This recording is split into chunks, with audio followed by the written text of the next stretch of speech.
تاشقند کا لکڑہارا۔ بہت دن گزرے، تاشقند میں ایک غریب لکڑہارا رہتا تھا۔ اس کا نام شیرازی تھا۔ وہ جنگل سے لکڑیاں کاٹ کر شہر میں فروخت کرتا تھا۔ اسے اتنا تھوڑا معاوضہ ملتا کہ اس کا گزارا بہت مشکل سے ہوتا۔ شہر سے بہت دور ایک درویش کی جھونپڑی تھی۔ وہ ہر وقت اللہ کی یاد میں مشغول رہتے تھے۔ شیرازی ان درویش کی خدمت میں حاضر ہوا اور جھونپڑی کے باہر سے آواز لگائی، اے محترم بزرگ، کیا میں اندر آ سکتا ہوں؟ درویش نے کہا، دروازہ کھلا ہے، تم اندر چلے آؤ۔ شیرازی جھونپڑی میں داخل ہوا۔ اس نے ادب سے درویش بابا کو سلام کیا اور بولا، بابا جی، میں ایک غریب آدمی ہوں، اللہ کے واسطے میری کچھ مدد کیجیے۔ درویش نے کہا، کل ہی شہر کے قاضی نے مجھے 1000 اشرفیوں کی تھیلی بھیجی ہے۔ یہ سن کر شیرازی کی آنکھیں خوشی سے چمکنے لگیں۔ درویش نے کہا، بیٹا، میں مفت میں اشرفیاں نہیں بانٹا کرتا، تم مجھے اپنی کوئی چیز دے دو اور اشرفیوں کی تھیلی لے لو۔ شیرازی بولا، میرے پاس آپ کو دینے کے لیے ہے ہی کیا، ایک کلاڑی اور ایک جھونپڑی۔ درویش نے کہا، یہ دنیاوی مال و اسباب میرے لیے بیکار ہے، تم کوئی ایسی چیز دو جو تمہاری اپنی ہو، مثلا تمہاری دیکھنے کی قوت باصرہ، یا کہ یہ کہہ کر درویش نے اپنے ہاتھ شیرازی کی آنکھوں پر رکھ کر ہٹایا۔ اس کے ساتھ ہی شیرازی کی بینائی نظر جاتی رہی۔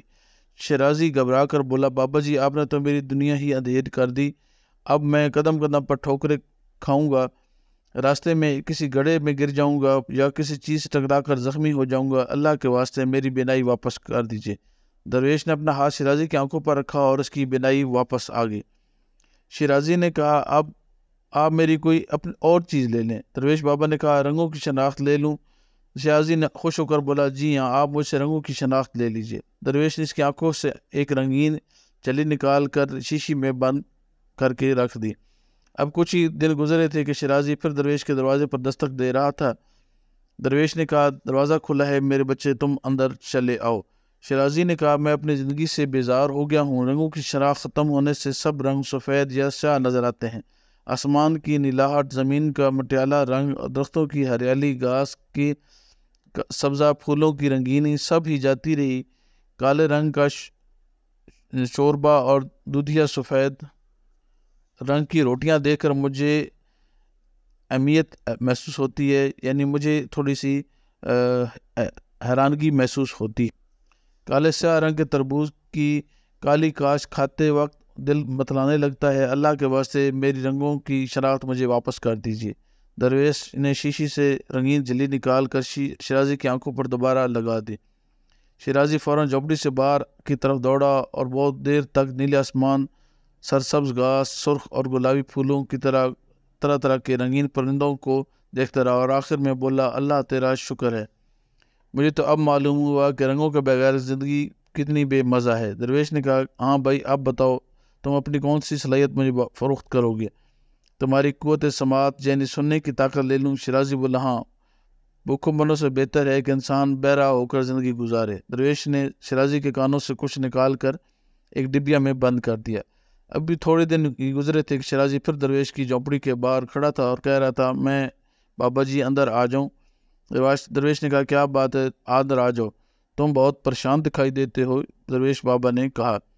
شیرازی بولا، اے بزرگ، اب میں چڑیوں کے چہچہانے کو، کوئل کے کوکو کو، بلبل کی سریلی آواز سے محروم ہو گیا ہوں۔ بازار جاتا ہوں تو ہر وقت حادثے کا دھڑکا لگا رہتا ہے۔ کل شام میرے پیچھے سے آنے والا گھوڑا بدک گیا، لوگوں نے مجھے متوجہ کرنے کے لیے زور زور سے آوازیں دیں، لیکن مجھے کچھ سنائی نہ دیا۔ ایک شخص نے مجھے بازو سے پکڑ کر ایک طرف کھینچا اور گھوڑا میرے پاس سے گزر گیا۔ اللہ کا شکر ہے کہ میں حادثے سے بچ گیا اور میں حادثے کا شکار نہ ہوا، آپ میری سننے کی طاقت واپس کر دیجئے۔ درویش نے شیرازی کے سننے کی طاقت واپس کر دی اور کہا، ہاں بھائی، اب تمہاری کون سی صلاحیت حاصل کروں؟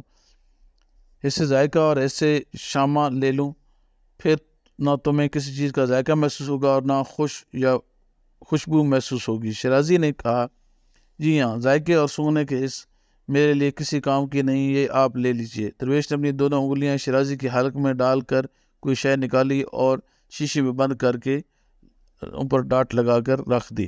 شیرازی نے خوشی خوشی اپنے گھر لوٹا۔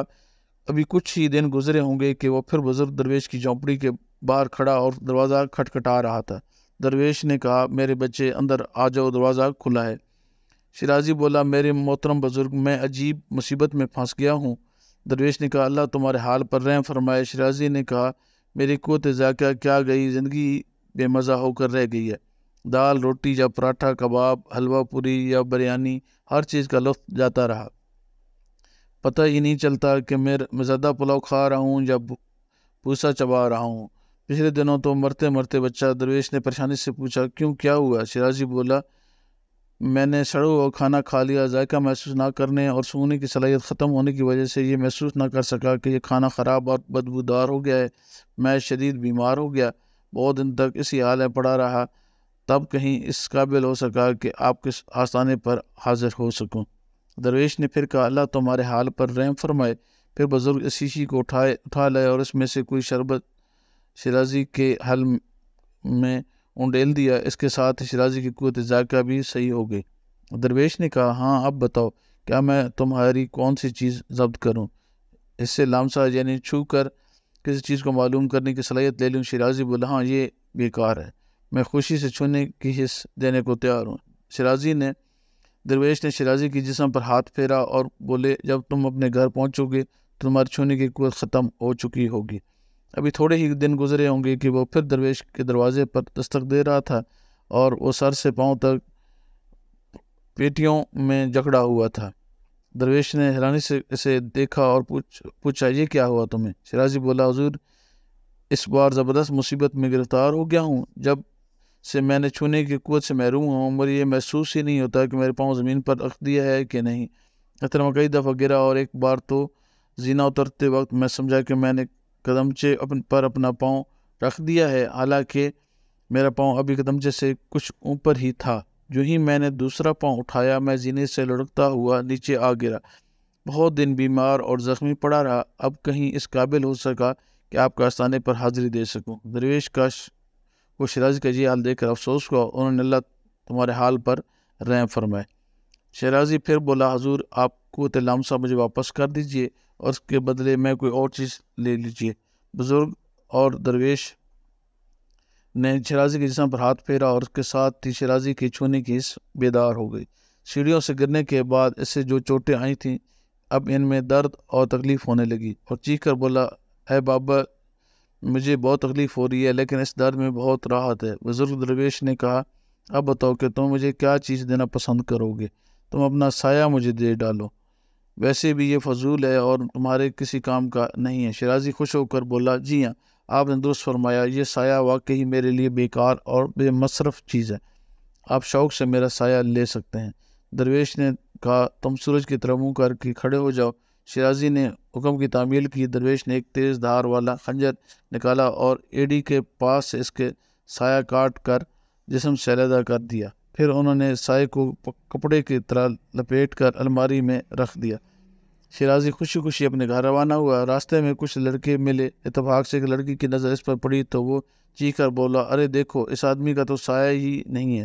ایک بچہ سہم کر بولا میں نے تو سنا ہے کہ جن بھوتا کا سایہ نہیں ہوتا، ضرور یہ شخص کوئی جن بھوت ہے یا کوئی خبیث روح ہے۔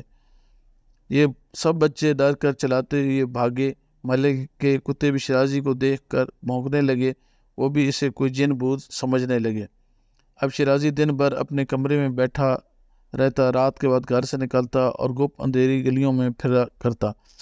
اس کے دوست رشتہ دار بھی اس کی اس حرکت پر حیران تھے کہ وہ اس سے بلاتے لیکن شیرازی کسی سے ملنے کے لیے نہ جاتا۔ آخر وہ اس قید تنہائی سے گھبرا گیا اور ایک دن پھر بابا کے آستانے پر حاضر ہوا اور کہنے لگا، چیخ چیخ کر پکارنے لگا یا مرشد پیر صاحب۔ درویش نے دروازہ کھولا اور شیرازی کو دیکھ کر کہا کہو کیسے آنا ہوا؟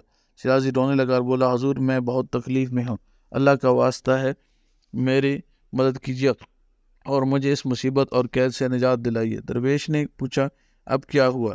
شیرازی نے جواب میں اپنی کہانی سنا ڈالی اور کہا حضور مجھے تو اب معلوم ہوا کہ انسان کا سایہ بھی بہت کام کی چیز ہے۔ یہ وہ ساتھی ہے جو ہمیشہ ساتھ رہتا ہے، کبھی آگے آگے چلتا ہے اور کبھی پیچھے پیچھے۔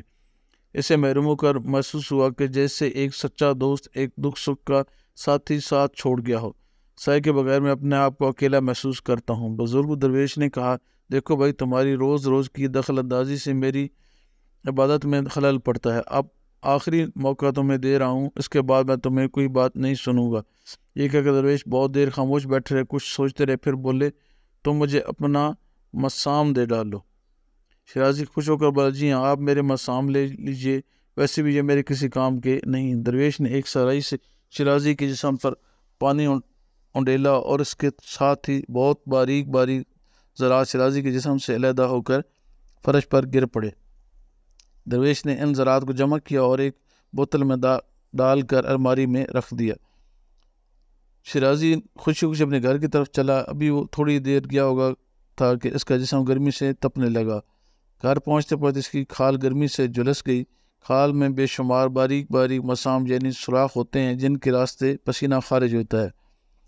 پسینہ آنے سے جسم کی جلد گیلی ہو جاتی ہے اور اس کا درجہ حرارت بڑھنے نہیں پاتا۔ مسام ختم ہونے کے بعد شیرازی کا جسم تانبے کی برتن جیسا ہو گیا۔ گرمی کے بڑھنے کے ساتھ ساتھ جسم بھی گرم ہوتا چلا جاتا۔ اپنے جسم کا ٹھنڈا رکھنے کے لیے شیرازی کو دن میں 10-15 بار نہانا پڑتا۔ وہ گیلے کپڑے پہنتا، جسم پر پانی ڈالتا، پھر بھی جسم کو سکون نہ ملتا۔ وہ دن بھر کمرے میں لیٹا رہتا، شام کے وقت گھر سے نکلتا۔ شیرازی جلد ہی اپنی اس حالت سے عاجز ہو گیا۔ ایک بار پھر وہ درویش کی جھونپڑی کے باہر کھڑا ہو کر آوازیں لگا رہا تھا، اللہ کے واسطے آپ میرے مسام واپس کر دیجئے۔ درویش نے الماری سے وہ بوتل نکالی اور جس میں مسام تھے بوتل میں پانی ڈال کر اچھی طرح ہلایا اور شیرازی کے اوپر انڈیل دی۔ شیرازی بولا حضور میں اچھی طرح سمجھ گیا ہوں کہ اللہ نے مجھے بے شمار نعمتوں سے نوازا ہے، ہر نعمت ہزاروں اشرفیوں سے زیادہ قیمت رکھتی ہے۔ یہ رہی آپ کے 1000 اشرفیوں والی تھیلی، میں اب محنت اور ہمت سے اپنی روزی کماؤں گا۔ وہ جانے کے لیے مڑا، تب درویش نے اس سے آواز لگی ٹھہرو۔ شیرازی رک گیا۔ درویش نے کہا میں جو کچھ تمہیں دے چکا ہوں واپس نہیں لوں گا، اسے اپنے استعمال میں لاؤ، محنت اور ایمانداری سے روزی کماؤ، اللہ تمہیں برکت دے گا۔